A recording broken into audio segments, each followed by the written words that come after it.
Bonjour, je laisse la parole à notre sœur Johanna afin d'ouvrir cette playlist d'introduction à la Bible par le thème Étude de la Bible et herméneutique. Ce sujet sera développé dans 2 podcasts enregistrés dans le cadre de réunions fraternelles Pourquoi lire et étudier la Bible et Pourquoi avoir une bonne herméneutique. Écoutons à présent son message. Pourquoi lire et étudier la Bible? Bonjour, je vous propose aujourd'hui de partager ensemble quelques principes de base de l'herméneutique biblique. Mais d'abord, qu'est-ce que l'herméneutique? L'herméneutique est la science d'interprétation des textes religieux ou philosophiques. Le terme en lui-même, herméneutique, vient du dieu Hermès. Hermès, dans la mythologie gréco-romaine, est le messager des dieux grecs. Donc nous allons nous intéresser à la communication et à l'interprétation du message divin.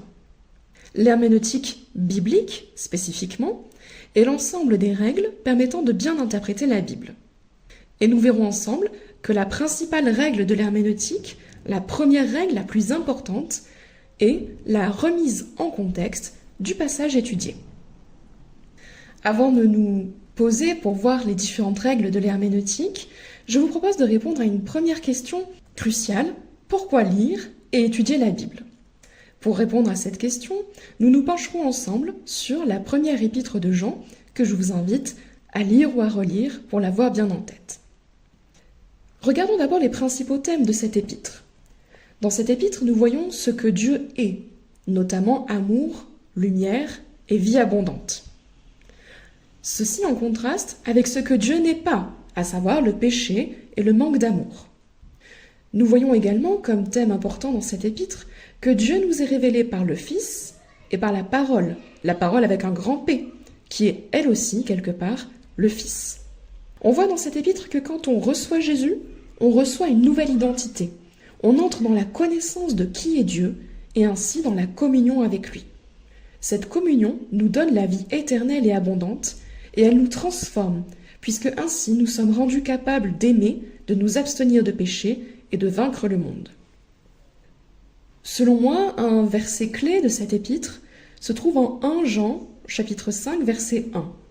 Quiconque croit que Jésus est le Christ est né de Dieu, et quiconque aime celui qui l'a engendré, aime aussi celui qui est né de lui. Si nous reprenons ce verset morceau par morceau, quiconque croit que Jésus est le Christ. Cela signifie que la révélation de Christ et la foi en Jésus entraîne une nouvelle identité, puisque l'apôtre Jean nous dit que, à cette condition, nous sommes nés de Dieu. La suite du verset, et quiconque aime celui qui l'a engendré, nous montre que recevoir Christ, c'est aimer Dieu le Père par la révélation du Fils. Quant à la fin du verset, aime aussi celui qui est né de lui. Cette révélation et cet amour nous amènent à une nouvelle identité dans l'amour. On est rendu capable d'aimer notre frère en Christ, car on a d'abord reçu l'amour de Dieu et on y a répondu. À mon sens, si l'on voulait résumer cette première épître de Jean, on pourrait dire « La révélation de Jésus-Christ, la parole avec un grand P, nous donne accès à la connaissance personnelle et à la communion avec Dieu, en tant que Père, Fils et Saint-Esprit, nous accordant ainsi la vie éternelle et abondante, la lumière, l'amour et notre transformation intérieure. » Ou plus simplement, on pourrait dire que être en communion avec Dieu nous rend semblables à lui, sachant qu'il est lumière, sainteté et amour. Mais quel est le rapport entre ce résumé de la première épître de Jean et la question que nous nous posions sur la lecture et l'étude de la Bible?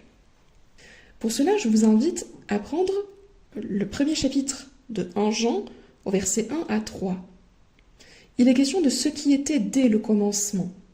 Et lorsque cela sort de la bouche de l'apôtre Jean, nous y voyons évidemment une référence au début de l'évangile de Jean. Ce qui était dès le commencement, celui qui est dès le commencement, c'est Jésus.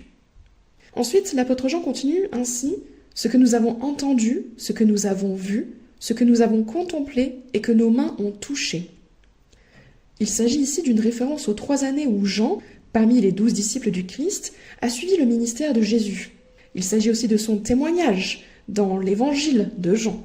mais on peut aussi y voir quelque part ce que chaque croyant a expérimenté avec le Seigneur Jésus et pourrait témoigner de lui. Dans la suite du passage, on voit qu'il est question de la parole de vie, et on sait qu'il s'agit évidemment de Jésus. Puis Jean ajoute « afin que vous soyez en communion avec nous ». Et ici, pour moi, on voit clairement l'objectif de la lettre. L'épître de Jean vise la communion avec Jésus et la communion avec le reste de l'Église.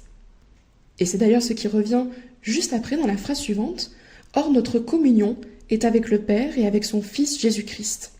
Cela signifie que Jésus nous ouvre la communion avec Dieu le Père, et il s'agit bien sûr de la clé de l'épître. On voit dans la suite de l'épître, notamment dans 1 Jean 5, versets 6 à 8, lorsque Jean fait référence à la parole, qu'il s'agit de Jésus. Et le symbole de l'eau est encore une référence à Jésus en tant que la parole faite chair. Mais nous pouvons également nous demander à partir de cette épître, pourquoi sommes-nous sauvés ? Dans quel objectif ? Quel est le but du Seigneur ? Contrairement à ce que beaucoup de chrétiens croient à force d'avoir fréquenté des réunions d'évangélisation, l'objectif n'est pas d'échapper à l'enfer. Mais le désir profond de Dieu est que nous soyons en communion d'amour avec lui, car Dieu est amour, comme nous le dit l'apôtre Jean. Le plan de Dieu est mis en place par chaque personne au sein de la Trinité. Chaque personne de la Trinité, Père, Fils et Saint-Esprit, agissant de concert en cherchant à atteindre le but de l'autre. Dieu le Père cherche des fils. Le Fils cherche des frères et une épouse. Quant au Saint-Esprit, il cherche des temples vivants dans lesquels résider. Et nous voyons au travers de cela, cette mise en application concrète, théologique de la Trinité, que le but de Dieu est la communion avec les êtres humains. Et ce but, on le voit établi dès la création, en passant par la croix et jusqu'à l'éternité future. À partir de tout ce que nous avons dit, pourquoi lire et étudier la Bible ? Parce que Jésus est la parole faite chair, la parole vivante.